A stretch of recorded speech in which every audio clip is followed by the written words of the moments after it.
Eto na lang talaga, matik na nagpapasaya sa akin.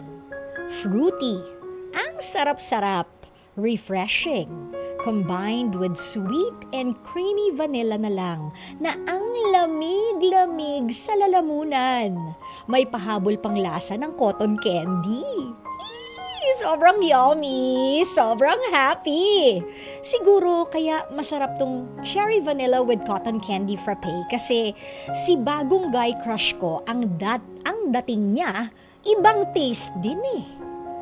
Well, tingin ko, hindi naman dahil sa bago siya rito sa coffee shop. Tingin ko kasi talagang ang yummy ng looks niya. Someone whose face is a breath of fresh air. Tagal ko ring humaling kay former crew ha, at super unexpected na nakuha ni bagong crushy ang interest ko. Pero, paano mo ba ako mapapansin? Lagi kang nakayuko? Laging malayo ka nakatingin? Feel ko pa, nagbibisi-bisihan kapag medyo natagal na ang stay ko sa cafe. Weird. Nakailang kape na ba ako? Nakailang order na ba ako sa'yo? Naiilang ka ba sa akin? Ayoko na ngang isipin. Baka mamaya pati ako mailang na rin. Ayoko nga. I want to enjoy seeing you and having you around kasi saglit-saglit lang na moments. O siya, sige na. Tititigan pa kita. Makailang notes kaya ako bago mo manotice ito. Ay, mukhang may part 2 pa. Galing kay Apple ang love note na yan. Alam mo, Apple, magandang idea yan. Ikwento mo ulit sa amin kung ikaw ba ay napansinan nitong bagong barista na to. Pero, bakit kaya umiiwas? Binti mo ba ay may gasgas? Nais mo lang naman magpakilala, di ba? Oh, pati mo kantahan ng ganon para mapansin ka. Or baka naman kasi nga nahihiya lang din si barista sa'yo. I don't know. Pero kung feel mo na lang din na humanga ka mula sa malayo, wala namang masama doon kasi sabi mo nga, crush mo lang naman siya. Hindi ba? O baka naman magkaparehas kayo ng interes nitong barista na ito. What?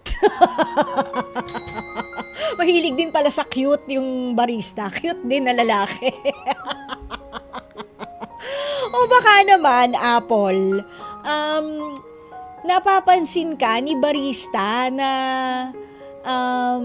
andun ka, nagpapakyut sa kanya, baka naman ayaw niya ng ganun, baka gusto niya yung mga babaeng pa hard to get. Why don't you try changing your strategy? 'Di ba? Kasi baka yung strategy mo na naisip ay maging strategy.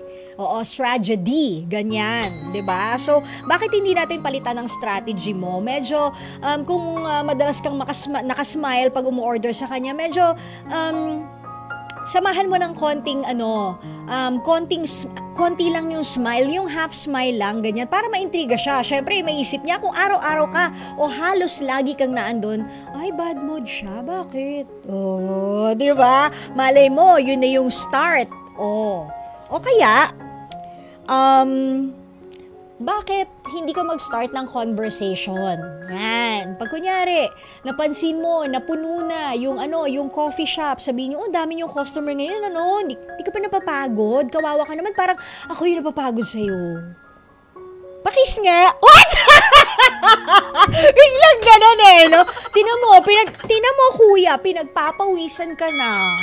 Pakis nga. Charing!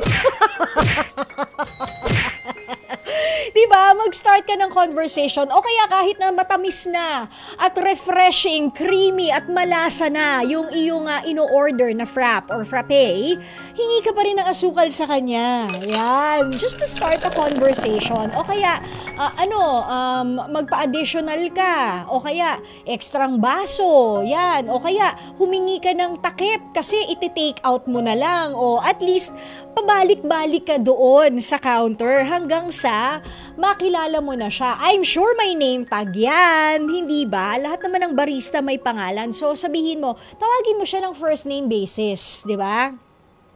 Kunyari, Emil.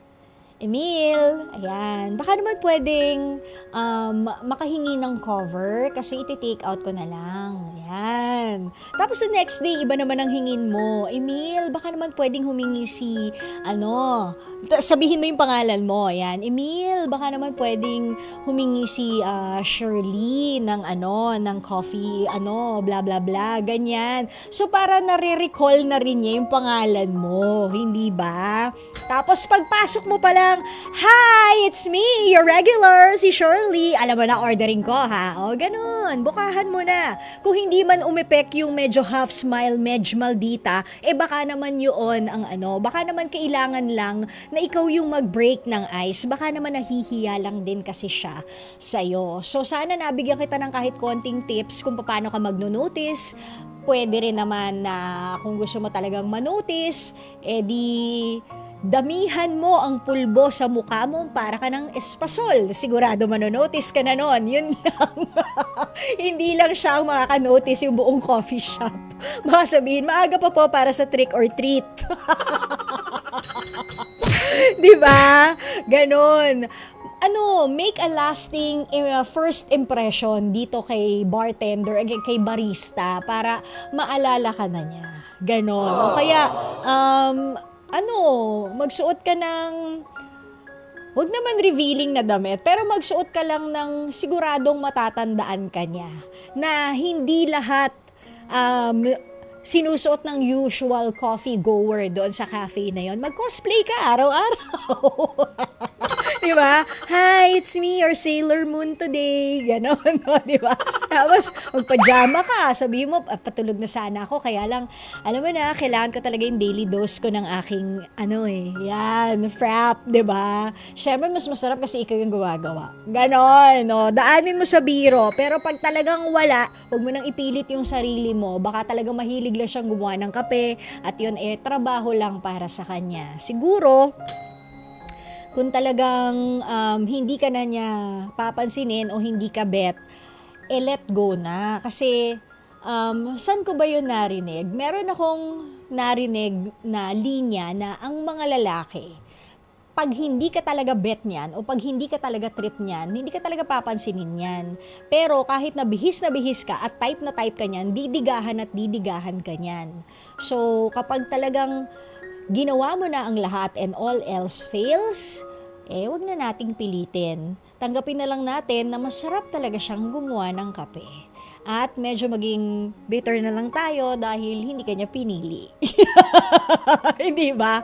Parang bitterness nung kapeng binibenta nila na mainit. Okay, Apple?